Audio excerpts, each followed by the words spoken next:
I'm an ad named James.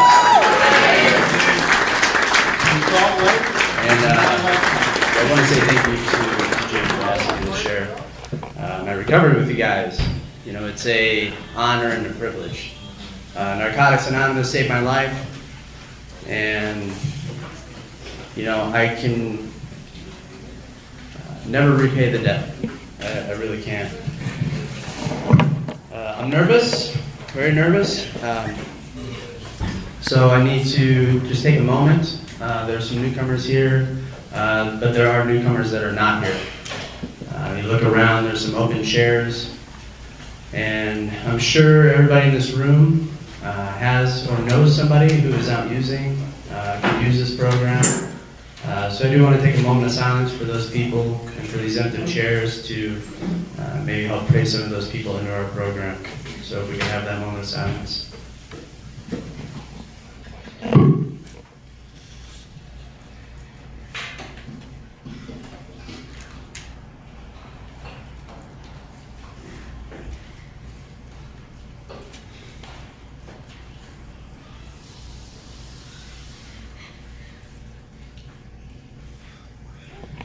Thank you. So I try to prepare somehow to be your speaker. I'm not a circuit speaker by any stretch of the imagination, or anybody who fancies myself as a convention speaker or anything like that. So I'm glad to be a part of the Celebration of Recovery, 32nd annual. That's a long time. And to know that this convention is a little unconventional. And that's how I am too. So, yeah, I do want to say welcome home, and I appreciate the courage of the people who stood up. I know Glenn, he's got 24 days. Love you, brother. That's awesome. My man over here, 17 days, right? 17? That's awesome. Congratulations. Keep coming back. 3 days? So cool. That's so cool. And then 1 day. Right. I don't want to call you out any more than we already have, but these guys are the lifeblood of our fellowship, right? They're the people who are watching. They're watching, they're learning, they're paying attention. I know that was me when I came in, right? Who are these people? What are you guys doing? Did you actually use? Oh yeah, I could tell they did. And they were staying clean, or at least talking about it. You know? And that was a start. For me, that was a start. Coming in Narcotics Anonymous, my experience with people who were using drugs was not pleasant. It wasn't fun. I wrote some notes to help me stay on track because I get all over the place. You know, my sponsor reminds me that I am part of the hotbed of mental health. Oh wait, nah. So I wrote down my using story here. It's 2 words. It says using sucks. I don't know anybody that came in here like, you know, using is really cool. I just wanted to come check out Narcotics Anonymous because I'm just bored, or you know, like I got too much free time. Or I heard you guys got some spiritual principles, and you know, I've been practicing those too, right? So. But yeah, using, right? Using sucks. I grew up in Michigan and moved to Utah when I was 19.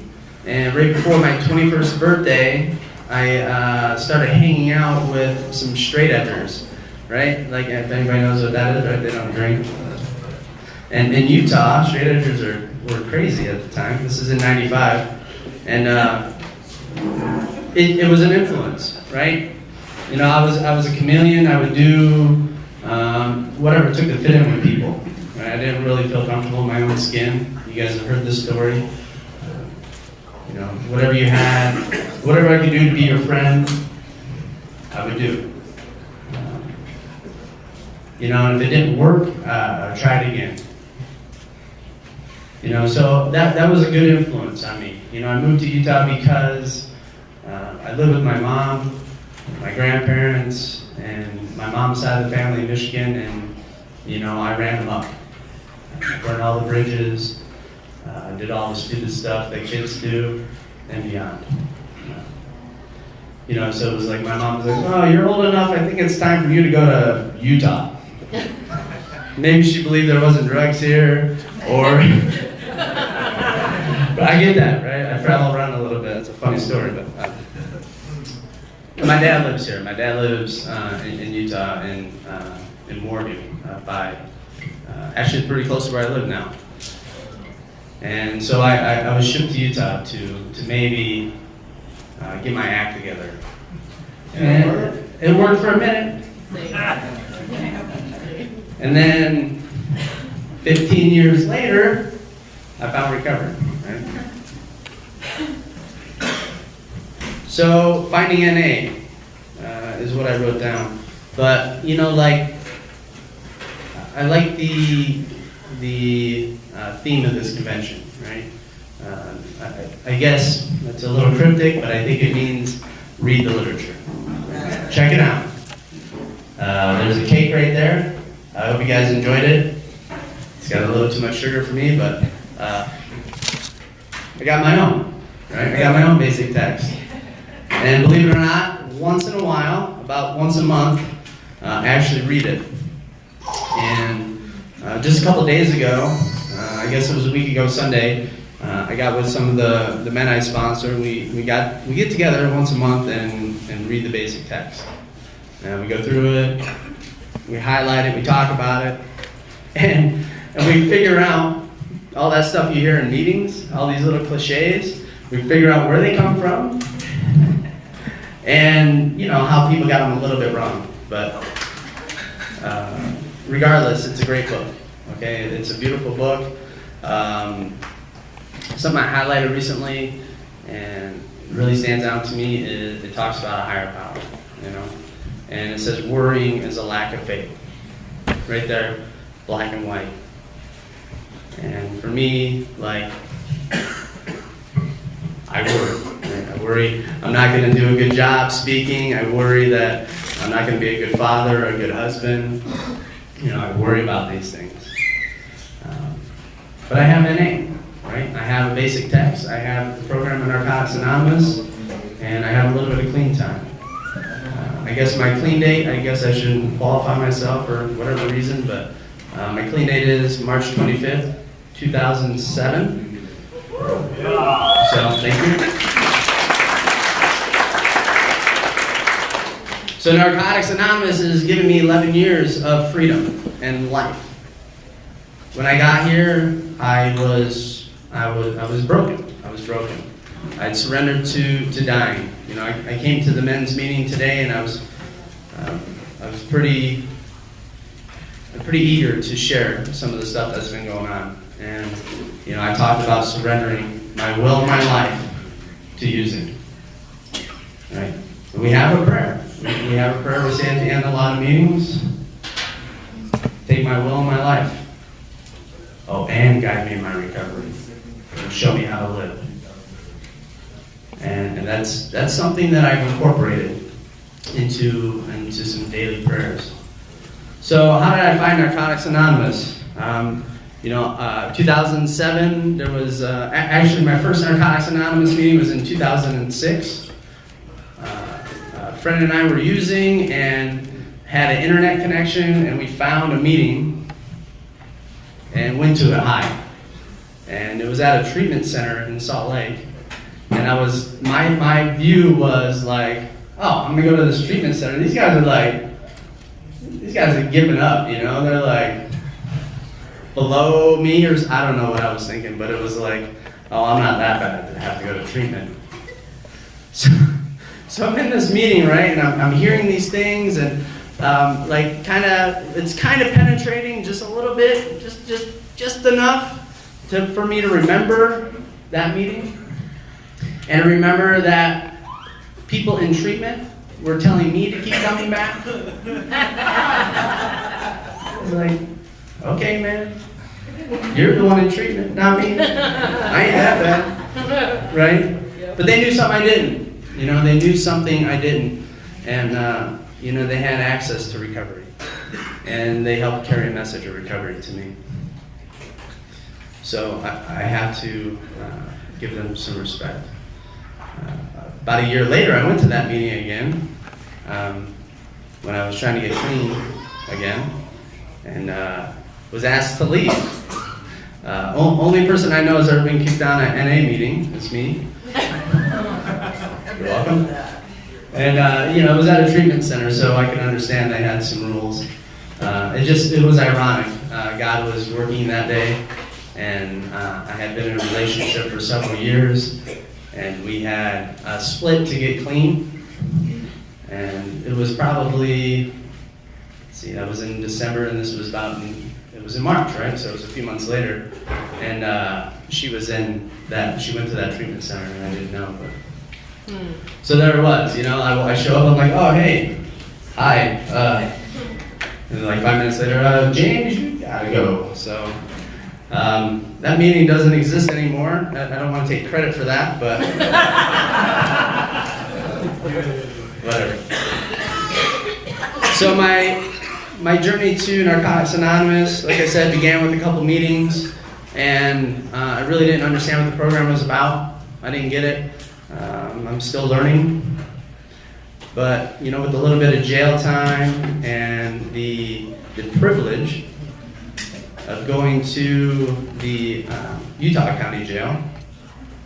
Been to a couple: Salt Lake, Weber, give it up, woo, no, and Utah County.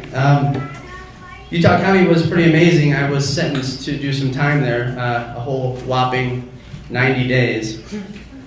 And I had been in and out of there so many times that I had a bunch of credit, right, for the time served, waiting to go to court and things like that. So when I was finally sentenced, I had about 46 days or something like that I had to do.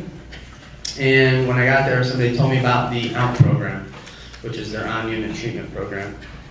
And you had to have 45 days on your sentence and willingness.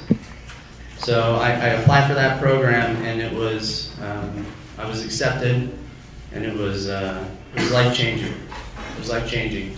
The man who ran the program, I have to pay a little homage to Val Ellison, who is no longer with us. He died from cancer a couple years after I got clean. But that man helped my recovery journey. And what he told me was, when you get out of here, like so many of us know when we go to jail or treatment, you have to do something for your recovery. When you get out, like right away, you have to do something. So it was cool because he didn't say you have to do this program or you have to go to this facility. He just says you have to do something. You have to do something.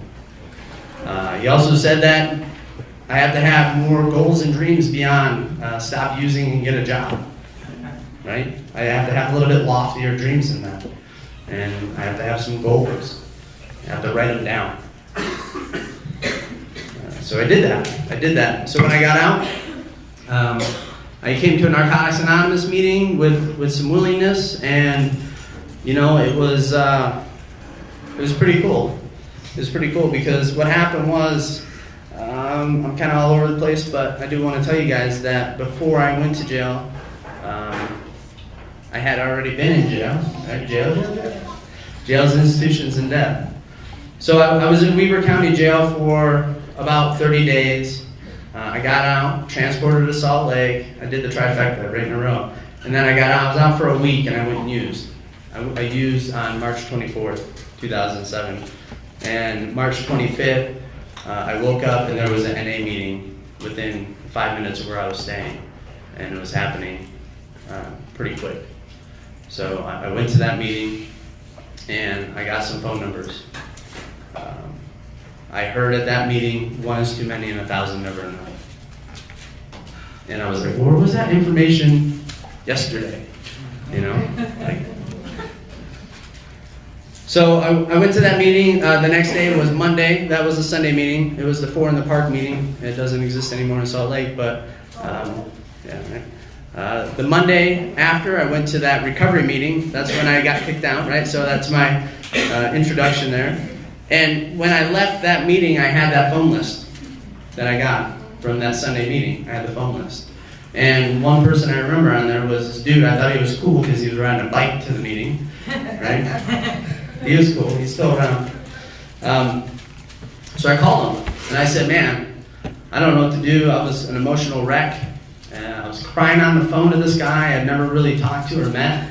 And, you know, he said, hey, well, there's a meeting tomorrow. I'm like, oh, good. You know, where? You know, and he just answered the phone, right? It wasn't what he said or what he did. He was just there, right? He put his number on the phone list like we all do, hundreds of thousands of times, I'm sure. And he picked up, right? He picked up the phone when I called, you know, and that made all the difference. You know, I still tell that guy today that he saved my life. Because, you know, me, emotional wreck, we all know where that goes.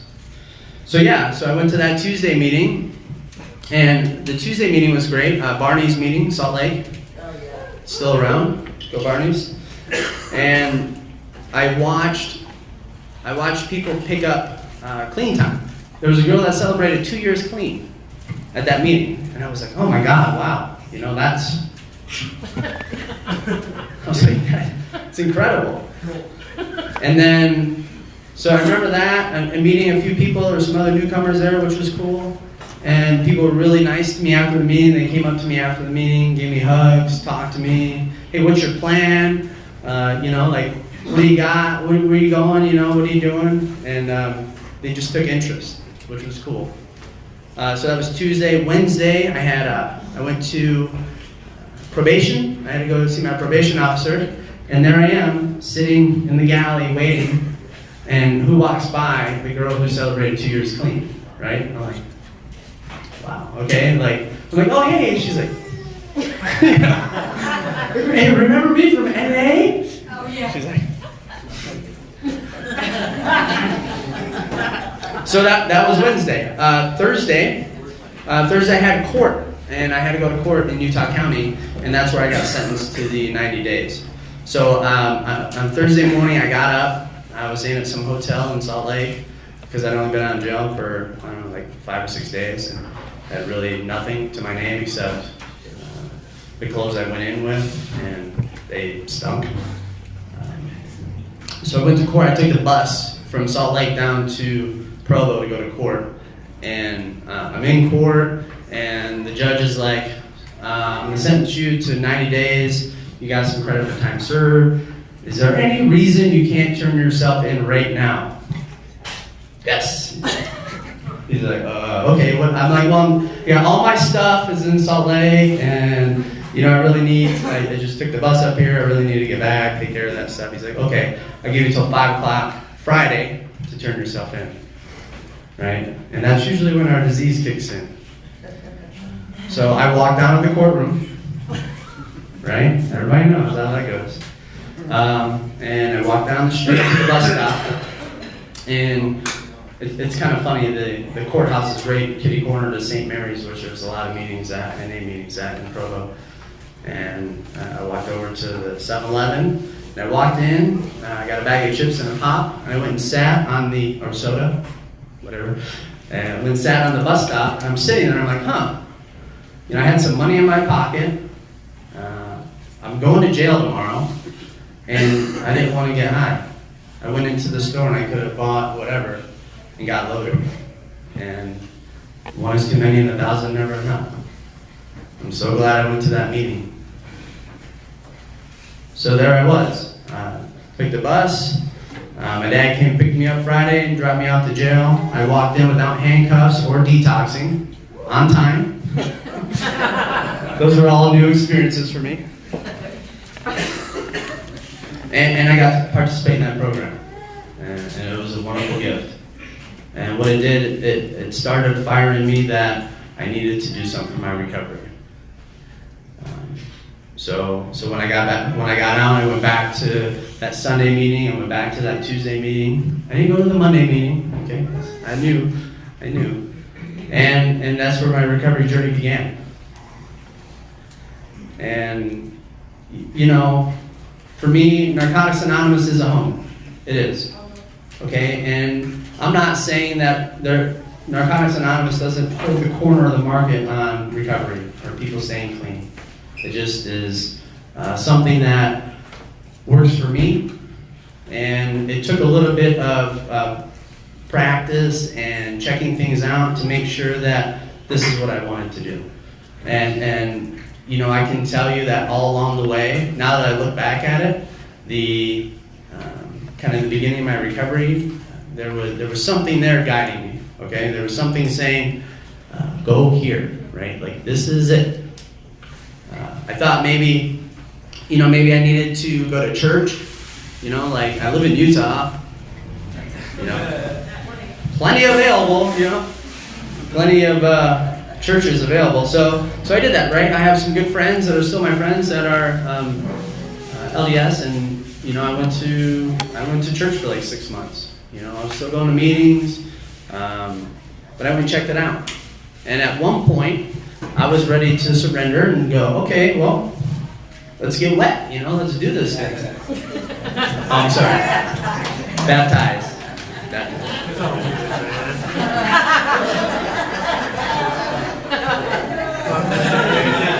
Easy.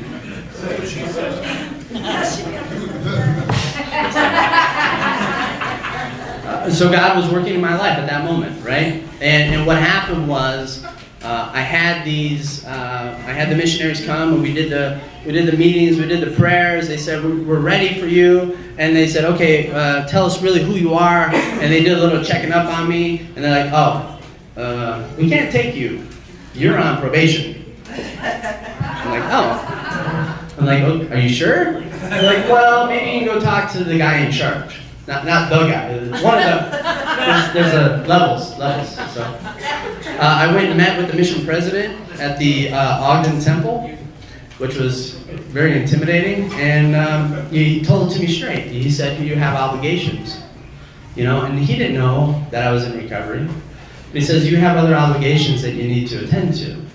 And I think, you know, of course, he was referring to my probation. But you know, it's like this guiding word, right? This guiding wisdom to stay involved with my current commitments.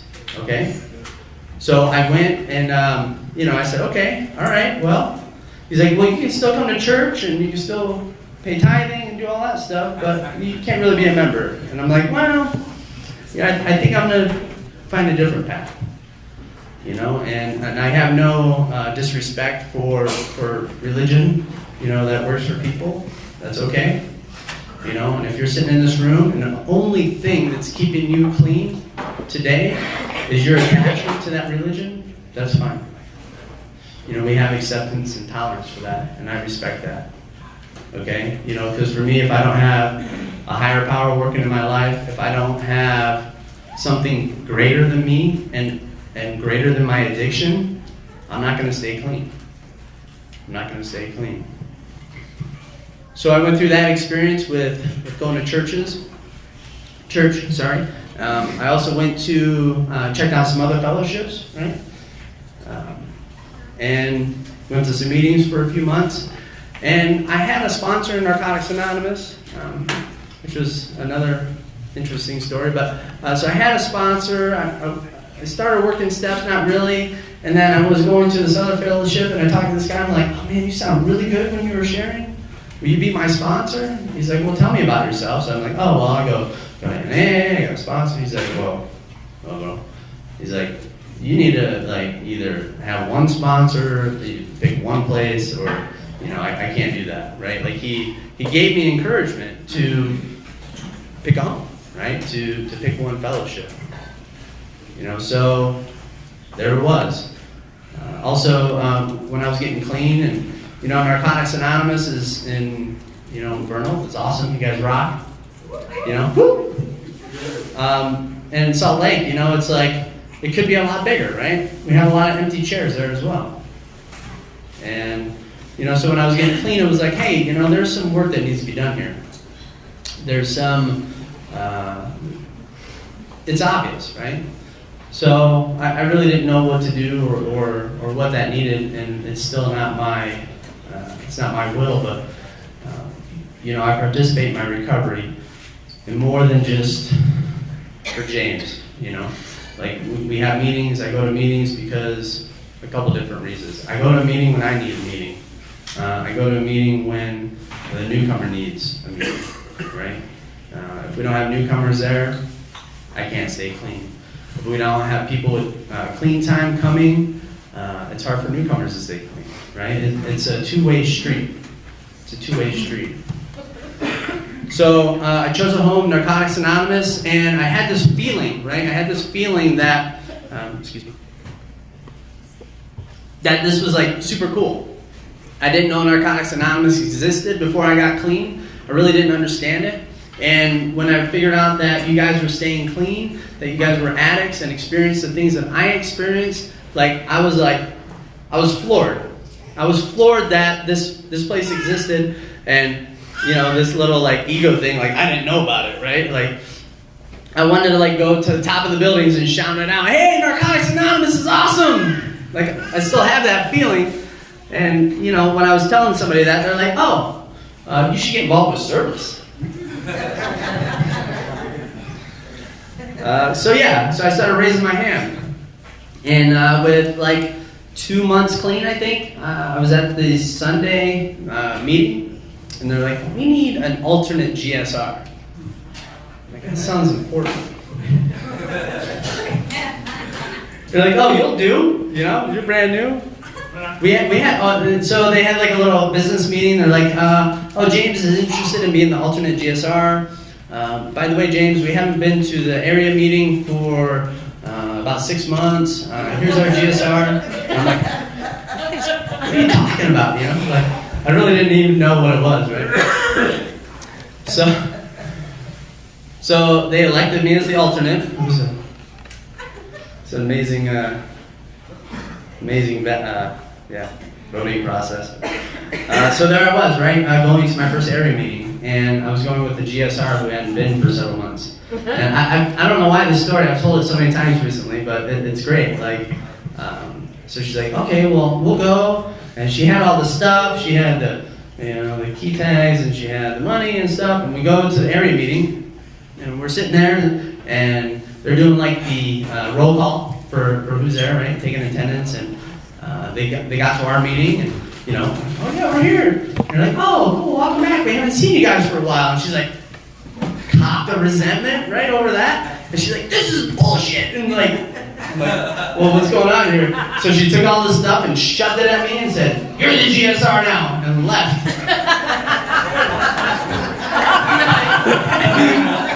And everybody in the area meeting is like, "Welcome to NA, man. This is how we do it." Choo choo!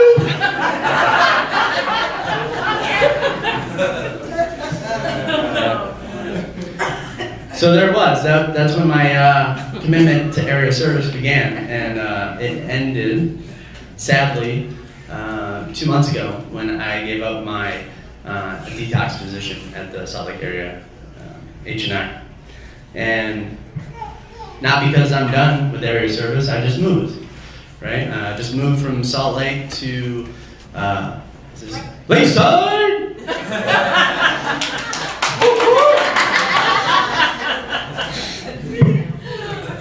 So I'm trying to own this. I'm trying to own this move, and I'm still yet to find a home group in the area. So don't throw your tomatoes at me.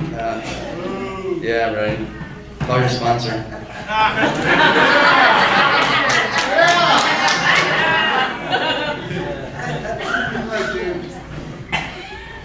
So it is a transition, right? I got clean with the same people and have been going to the same meetings for 11 years.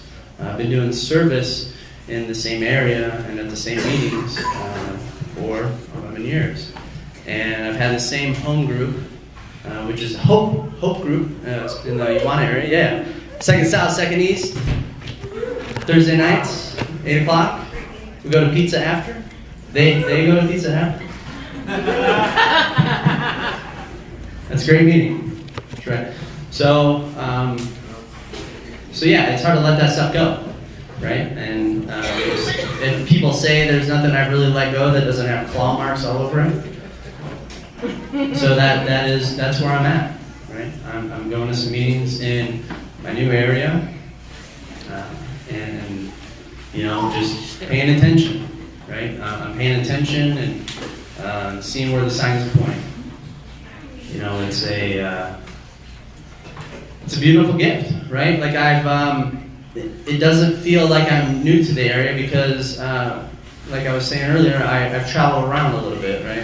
I travel for work, and I get to go to meetings in different places. I've been to meetings in the area where Narcotics Anonymous existed. I was working in the San Fernando Valley, Los Angeles, for like 6 months a few years ago, and got to check out the World Service Office and meet people with like enormous amounts of clean time and famous people. But it's NA, right? It's NA.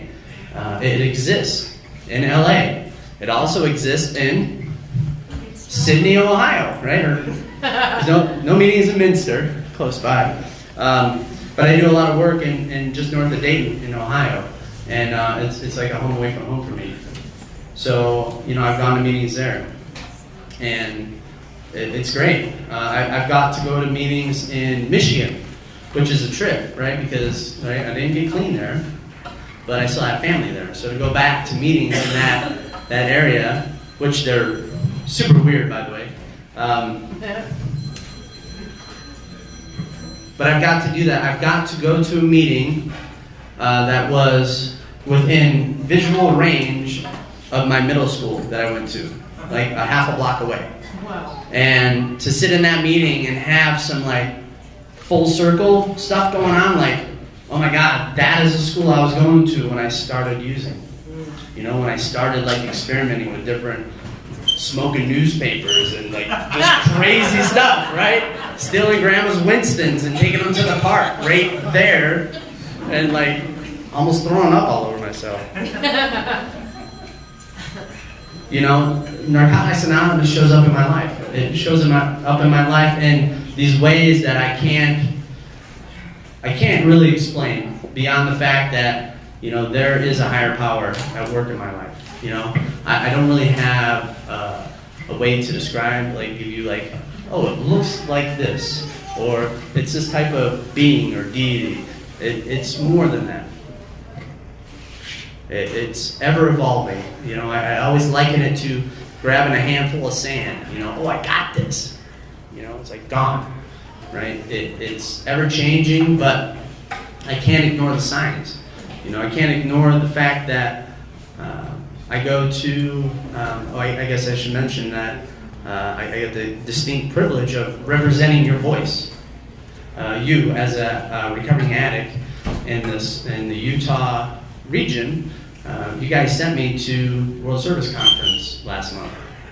And, as an alternate delegate or RDA, I was humbled, right? I was humbled that you guys would choose me to do my best to carry a voice of people who feel strongly about Narcotics Anonymous, who have a passion, and also for people who are brand new to recovery and are still figuring this thing out. They're still trying to understand, how do I stay clean? How do we stay clean, right? And to go to that, I was humbled. I was humbled. And there's lots of different opinions about world service and all that. It doesn't matter. What matters is when I was there, I learned more about our fellowship. And I learned that we exist everywhere, just about everywhere. And what I really learned is there's places we don't exist. All right? We exist in Vernal, Utah. Yes. Right? Yep. We don't really exist in China. Okay? There's like 25 meetings a week. No, a month. Yeah. Right? It's like the biggest population of people. But, you're going to have a hard time bringing a book that talks about God into a communist country. Right? Yeah. You guys, there's challenges. There's challenges. We do exist in Russia. There's people that have been there that are in this room. We exist in Brazil, and those guys have a fire for Narcotics Anonymous. Fire, passion, yeah. We exist in Iran. Wow. And it is the largest fellowship in our world, in Narcotics Anonymous, for a scene. I mean, I think the United States has slightly more meetings per month than Iran, but not very many. You know, I don't remember the number, but it's huge, right? And here we go. We have, I think there was probably 30 people from the United States representing the different regions within the United States, and we had one person from Iran representing Iran. Wow.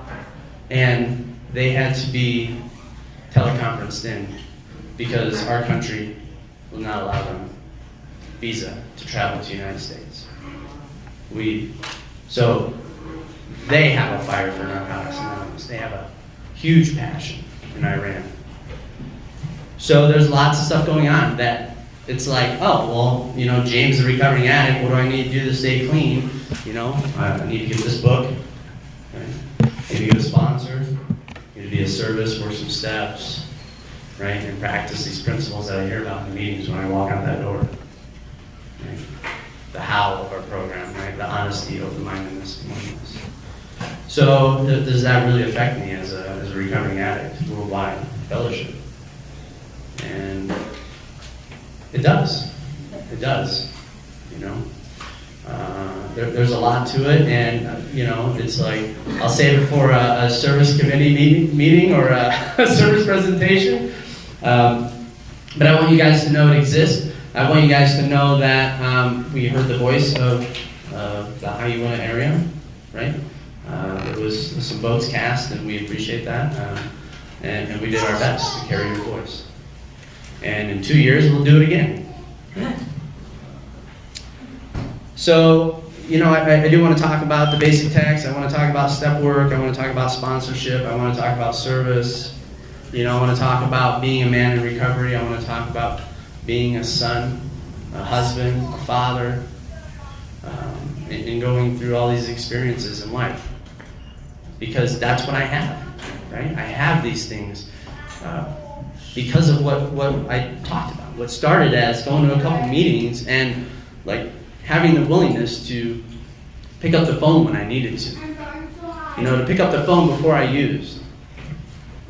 And to just take a little bit of advice, right? Go to the next meeting. Okay. Right? Because that's where I was. That's where I was. So, you know, Narcotics Anonymous is awesome. You know, and again, thanks for the committee for throwing this event. You guys did an awesome job. This is super cool. Like, I can't wait to come back next year. And see the people with less than 30 days clean picking up those year key tags. That's right. That's what we do. That's what we do. I don't know how much time I got, but anybody? Oh, oh, that's how we do it around here. That's what she said.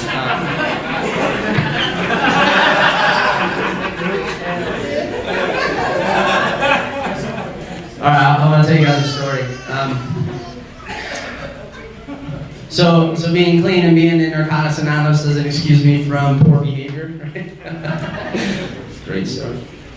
So I started dating this girl, and you know, I found out that she was crazy, right? Because that's what I attract. And about the same time I found out she was crazy, I also found out she was pregnant.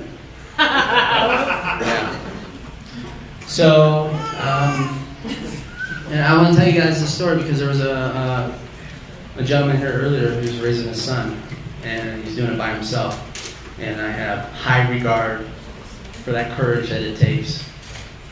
It's very similar to standing up with less than 30 days clean at a clean time countdown, right? It takes courage.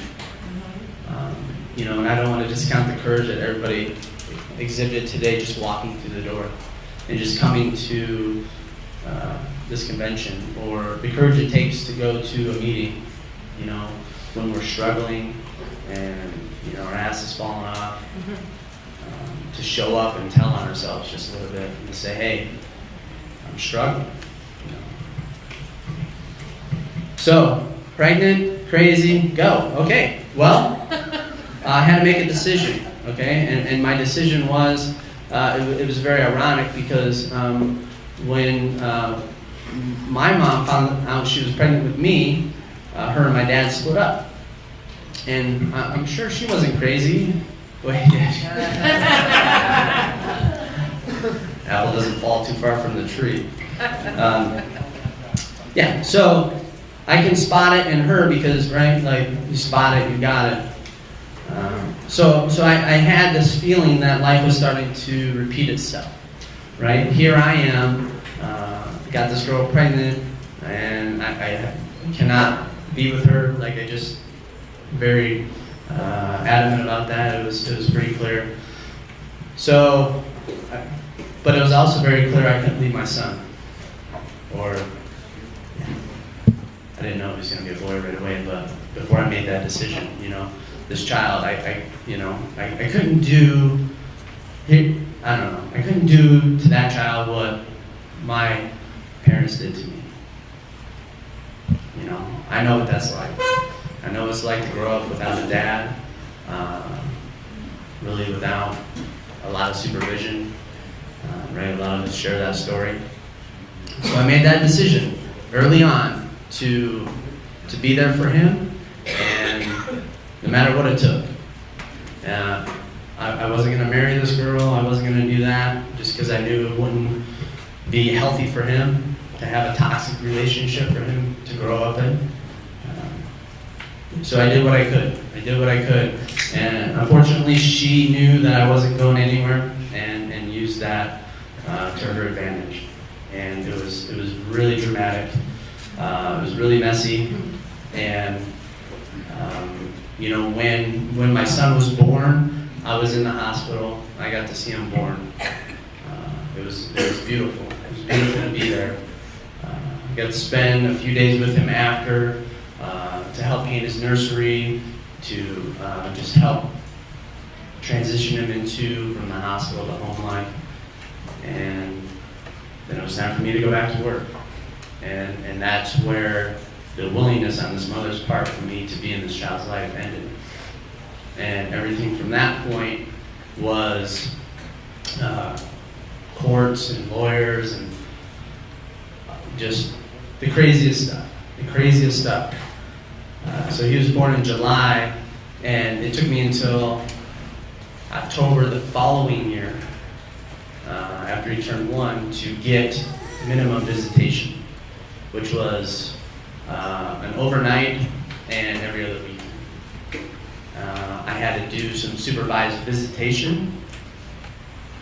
I had to do that with one of her family friends who later in court said I was using in her bathroom and doing all kinds of crazy things at this house, which none of it was true.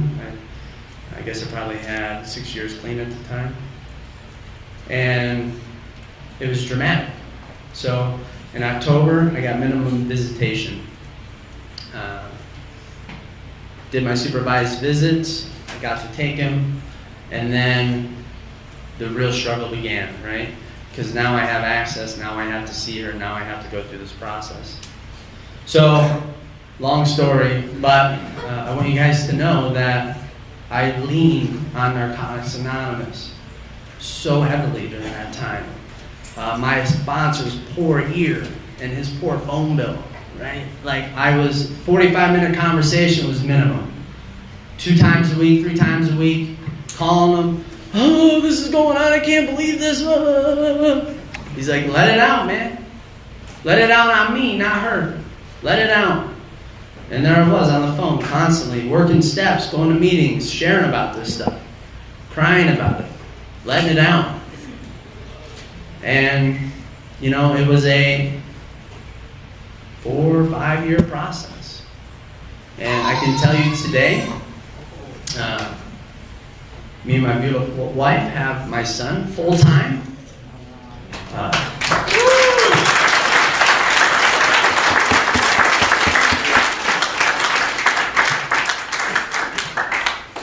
He now has my last name, and he is now adopted by my wife.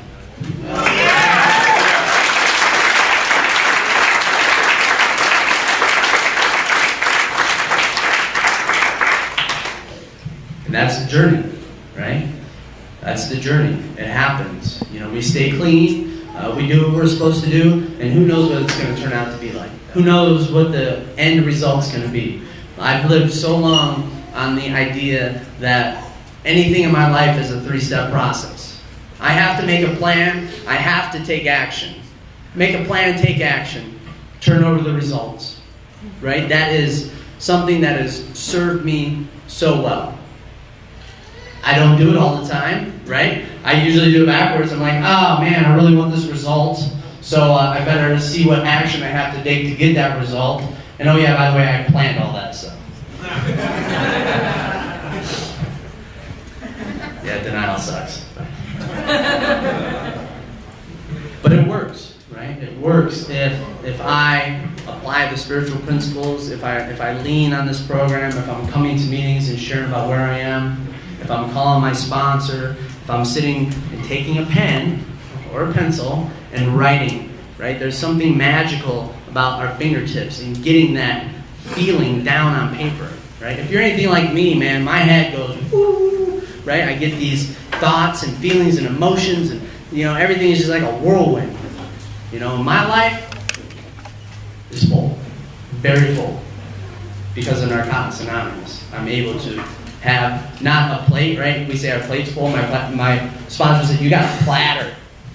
Your platter is pretty full. I have 6 children.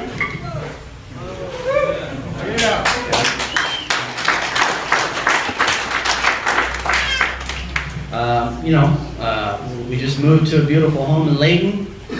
Layton? I don't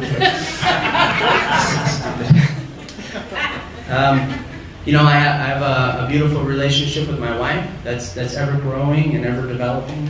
We'll celebrate 4 years of marriage in October. God willing. It's beautiful. I got an awesome job that I'm really grateful for. And I get to see meetings all over the place. And I do service, and I do step work, and I call my sponsor, right? I call my sponsor. So the great thing, right? I was starting to tell you stories about World Service Conference. I didn't want to get too deep into that, but I do want to tell you that the little God shots or the little things that show a higher power exists in my life. I'm at the World Service Conference, and I'm like, oh look, there's my grand sponsor, right? I'm like, well, hey, how you doing? And I talked to my sponsor, right? My sponsor says that he calls his sponsor on a regular basis. So I wanted to check up on him. I said, hey, you talked to Phil lately? He's like, yeah, he calls me all the time. Yes. Right? Because I need that. I need that. So he was there. I got to, share a little time with him and talk and just realize that, what I do to stay clean, my sponsor also does to stay clean. Right? I call my sponsor on love service, I work steps to the best of my ability. And so does he. While I was at that convention, or conference, I ran into another guy and we're talking. And he's like, oh yeah, my brother-in-law, he moved to Salt Lake.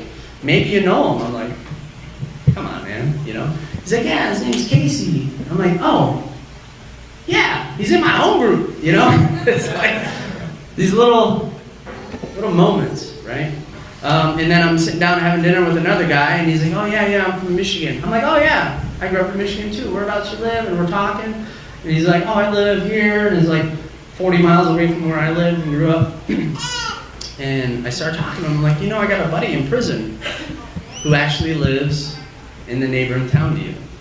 He's like, oh, well, and he's getting out. next week. So give him my number, you know? And it's just like Narcotics Anonymous is showing up, right? It's showing up in these ways that, you know, I couldn't put that together. You know, and it's just, that happens to the point where I almost expect it. I almost expect God to show up in this amazing way and, you know, just do for me what I can't do for myself. You know, my wife and I talk all the time. Oh, look, there's God showing up, you know, like there's that, you know, we were talking about that person or we were thinking about them and boom, there they are. You know? So yeah, I can never repay my debt to Narcotics Anonymous. You know, to be able to share with you guys the gift. You know, I was thinking. My sponsor said stop doing, but I was meditating, right, trying to hear the message of what I needed to share with you guys earlier this week. You know, I celebrated 10 years clean last March, and my wife said, "Hey, when are you gonna stop eating sugar?" I'm like, "I don't eat sugar." She's like, "Yeah, you do." So I started looking at it. I'm like, "Oh wow, I do." So I made a commitment to her, and I did this like detox and stopped eating fruit and dairy and then all the other sugars as well. And since then I've lost like 40, 50 pounds, right? And so at 10 years clean, I finally decided to start taking care of my body. Imagine that, right?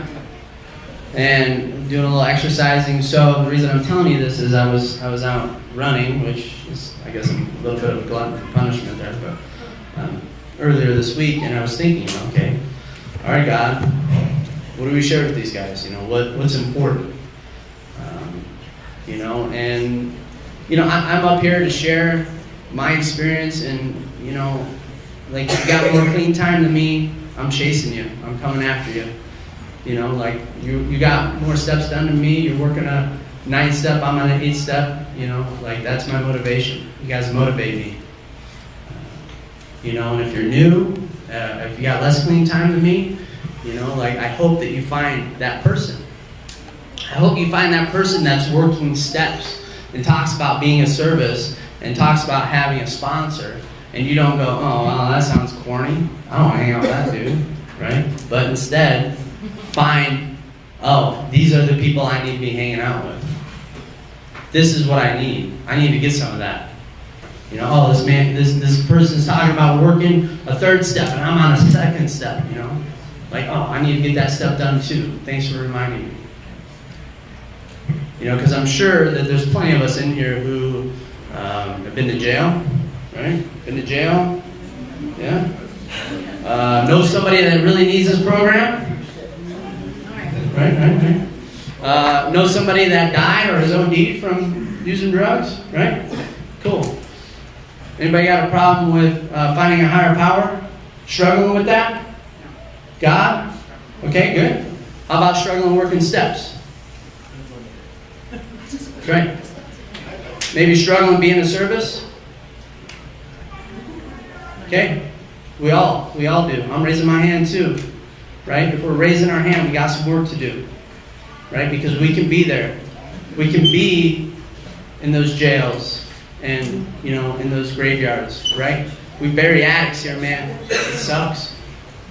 You know, I've gone to funerals, I've buried sponsees. It's the reality of the disease, okay? And I'm not the kind of guy that's like, ooh, scary, you know, you're gonna die. You know, it's like, look, work steps. Work steps, be a service, your life will get better. And if it doesn't, fucking go use. Like, you can still do that. Right. That option is still available. But if you're sitting here, you've probably run that option to the end and realized that that's not cool no more. Right? That maybe I need to find a better way to live. Maybe I need to do something different this time. And I can tell you that if this room was full of people who needed it, we need a bigger building. Right? So this is for people who not only want it, but are working for it. Okay? and understand that we don't do this thing alone. And we don't work this program alone. Nobody says, here's your book, there's your step work, here's a pen, see you later. Come back when you got 20 years clean, or you've worked all the steps. No, it's like, what's going on? How are you doing with that? How are you getting through this? What do you need? Do you need help? Do you need somebody to talk to? Do you need somebody to understand about this problem you have, like trying to find a higher power, right? It's tough. It's tough. It says in the basic text, chapter 9, just for today, until we sought our own answers in this area, and it's talking about a higher power, we're trapped in the ideas gathered from our past. Okay? So we seek it until we look for those answers. The ideas from the past are often incomplete and unsatisfactory. Everything we know is subject to revision, especially what we know about the truth. I'm an acting James. Thanks for letting me share.